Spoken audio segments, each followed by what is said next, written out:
Hello, this is number 4 in the Taking Care of Your Hips series, and just like the other practices, we will be both stretching and strengthening your hips. You'll need some floor space for this, and either a yoga block or a Gertie ball.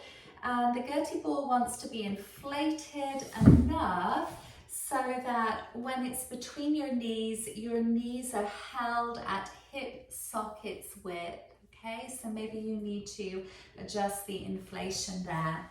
The first one is a kneeling on all fours position. And depending on your preference, you have the ball or the block between your knees. And if you're holding the block, it wants to be on its thinnest level.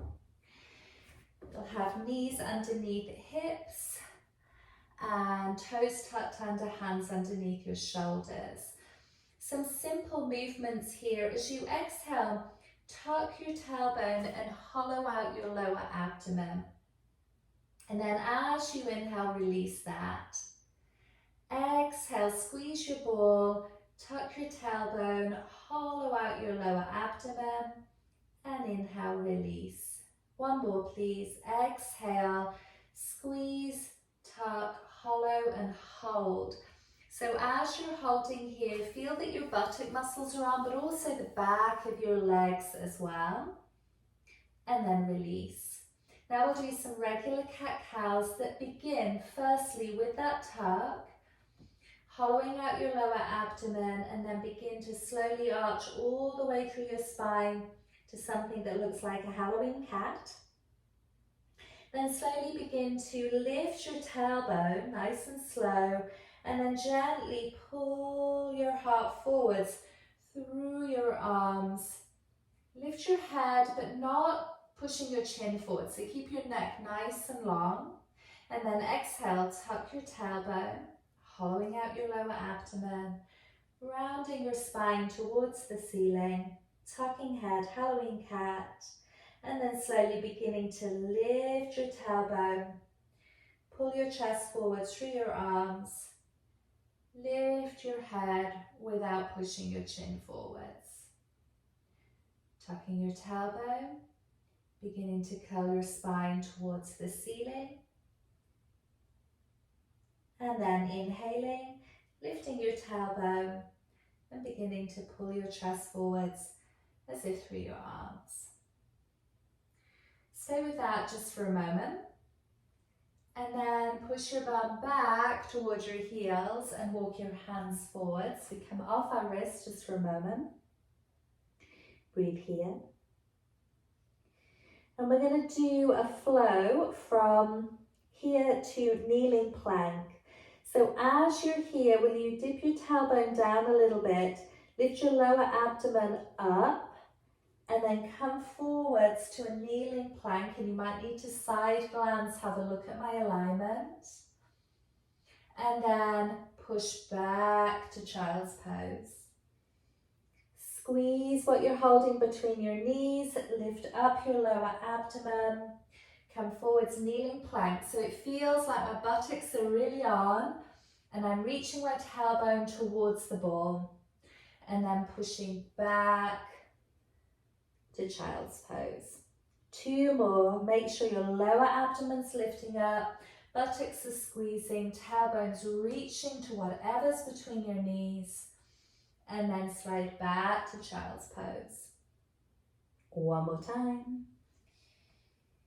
And then let's see if we can hold it here. Feel nice and straight through your spine, lifting your navel up towards your spine. Reaching your tailbone to what's between your knees. Energetic line there, and then glutes really on. And now push back into child's pose. So that's all that we'll do on our wrists.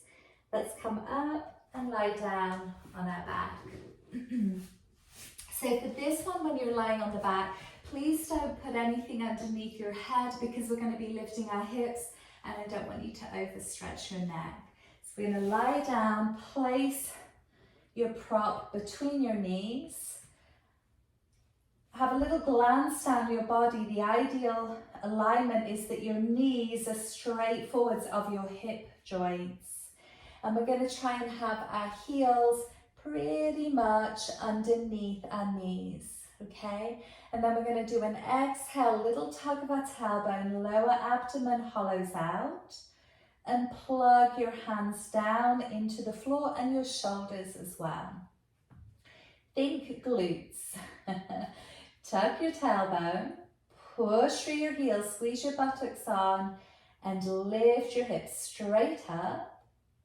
Keep your tailbone reaching as if through your knees and come straight back down again. So we did this in the previous video.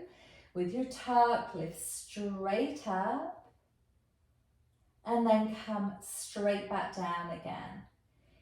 Each time you lift up, right at the beginning, squeeze your buttocks on, lift your hips up. And let's just stay for a moment and try not to be sagging your bottom down like that.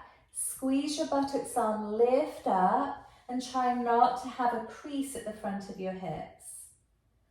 Then come straight back down again. Here's where it gets different. With your tuck, push straight up and hold it. And again, try not to sag your hips towards the floor. Now relax your right buttocks a little bit and your right hip dips down a little bit and squeeze to lift back up. Then for the left side, relax a little bit and squeeze to lift your left side up. Relax your right side a little bit, squeeze to lift up. Relax your left buttocks a little and then squeeze to lift up. Relax right, squeeze to lift up, relax left, squeeze to lift up, relax right, squeeze to lift up, relax left, squeeze to lift up and hold. Reaching your tailbone as if through your knees. And then as you exhale, come on down. Okay, my dears, that was it. We just took care of our hips in a super simple way. Lift your heels up, slide your toes in towards your bum, have your core on, and then hug your legs in towards you. You can take that prop out from between your knees. And let's take our knees in circles just to finish off, and then go the opposite way. Great, hug your legs in towards you. Take a slow roll over to your side.